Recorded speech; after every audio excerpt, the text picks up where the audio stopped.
Thank you so much. It gives me an immense pleasure to be amongst all of you today. And thanks so much to the organizers, Professor Naveen Kumar, uh, Jaya, Angel, and others in the team. I stay in Gurugram, and I was coming early in the morning. I thought I need some time to kind of reach here. And I passed through a lot of areas which were familiar to me when I was in university. I studied in Hindu College in Delhi University. So a lot of those areas, so a lot of those places are closed, by the way. Filmistan, for example, was a movie hall which we used to sometimes go, and it's all dead. So, which means that there is a life to everything. I think we've just heard a fantastic uh, uh, comments from Saurabh in terms of various aspects of what to learn from history. And I'd like to start from there because I did history in college. And what I'm doing right now has nothing to do with history, but then there is a lot of learning from history that we all have. So I think there is a benefit to all that we do. So while I was doing history, the sense of perspective, the sense of being able to compare different times and being able to pick out what is really valuable is something which we saw from the very apt depiction of Ramayana. So when I passed out, we really didn't have too many options that you have today.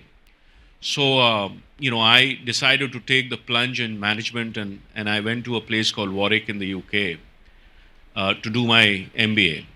And the great thing was, the first thing which hit me was that there were people from about 30 plus countries who were there. And just the international flavor that you got, the learnings, the case studies which we used to do from different countries, what China, what Brazil, what US, what UK, what Japan had to offer, brought a different perspective to things. And that obviously enabled me to kind of hone in some of my thoughts, and I'll kind of try and link it to what could be beneficial potentially for you as well. I kind of zeroed in on three areas. One was governance, the other was geopolitics, which took me to what I really wanted to do was cross border trade and investment. The technology part is separate, and I'll come to that. But this was what I wanted to do, and hence the first pivot, which Saurabh talked about, also is you need to know when to change, and I think breaking the cords is a right example of that as well. So the first pivot was shifting from history to management, and I did that. The second pivot took place when I decided to become an entrepreneur. So I became an entrepreneur for about 6 years, and I was doing cross border trade and investment work, which meant helping global companies to set up, expand, and grow in India. And this I continue to do for a number of years. Now, challenges. The challenges in those days, because I had not included the third element, technology, to it, was that scalability became very difficult. The second challenge was while you were making money for others and not for yourself. The third challenge was that, an entrepreneurial journey is as good as you to a great extent and the team. Now, if the team is not absolutely aligned, that means anything that you do for the betterment of the organization is also because of you. And if you're not progressing beyond a point, it's also because of you. So these are things which you need to learn. And then I kind of thought about it, and I felt, the impact that I was creating, or the impact that I was looking to create, was not something that I was being able to achieve. So I again pivoted. And this pivot was to the tech industry, which I work for in NASSCOM, where I look after the global affairs of the tech industry. And this enabled me to generate the kind of impact that I thought I was really keen to do. So the mantra is follow your heart and do what you like doing. Not just go by what your peers are doing, but something which you feel you can fit into it and do it well. So for me, the whole idea was, how do I create the kind of impact I want to do? And till today, I get goosebumps when anything that we've done is reflected as a part of, let's say, the joint statement of our Honorable Prime Minister and, let's say, President Biden, is part of the free trade agreement discussions. So these are the kind of things which really, I feel, creates a national impact. And this is something which till today I get a fair amount of goosebumps on that. Now look at the tech industry which I work on. I think the learning for you is, it's India's decade, as I call it. You are in an enviable position working in a country where the sweet spot is India. We will become the third largest economy from the fifth largest economy. We are amongst the fastest growing economies in the world, and there is a lot going for us. Which means what? It means you're at the right place at the right time. And this is what you have to make use of. And if you don't make use of this, you're really not doing justice to it. So keep this in mind. It doesn't happen very regularly. So when we look at the tech industry, obviously you've seen the history of the tech industry from a $50 million industry about 30 years back to about $255 billion, nearly $200 billion exports, more than 50% of services export for India, about 7% of India's GDP. These are all stories you know.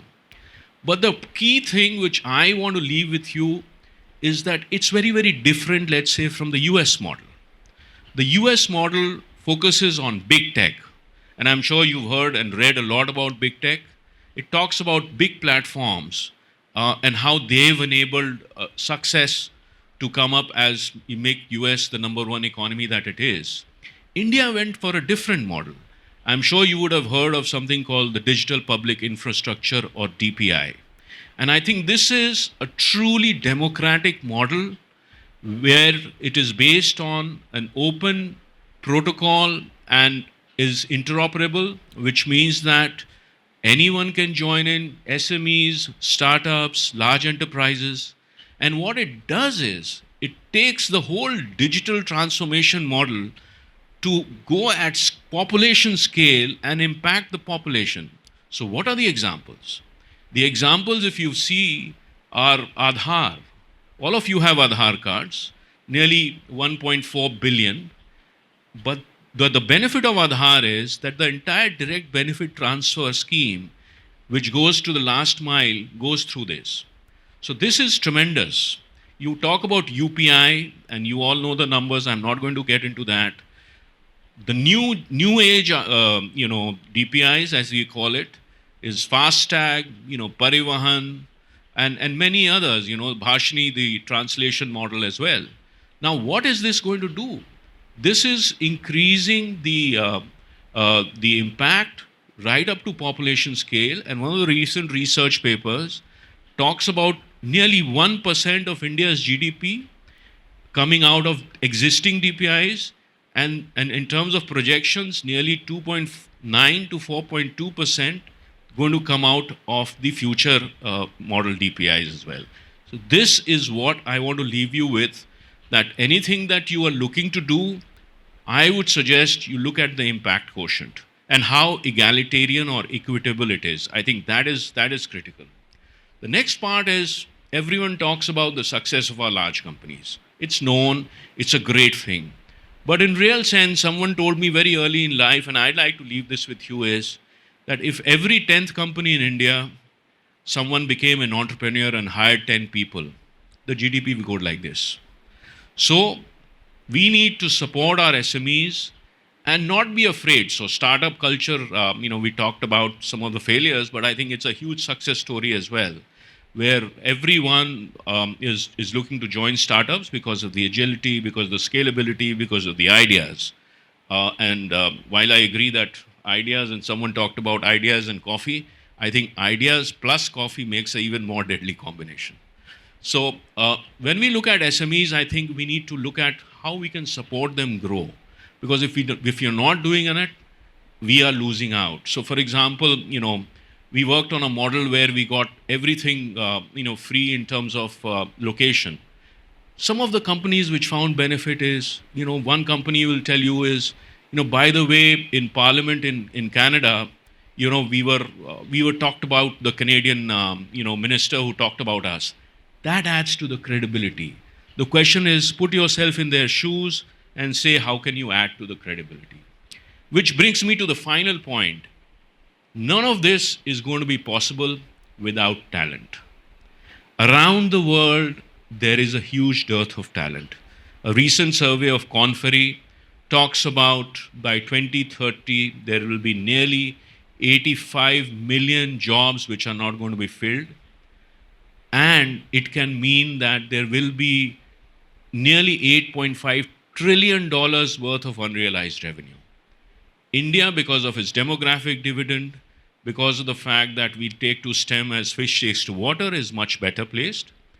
We still, there is a demand supply gap of around 20%, but if you look at some of the developed economies, it's about 35%. This is the space we need to play in.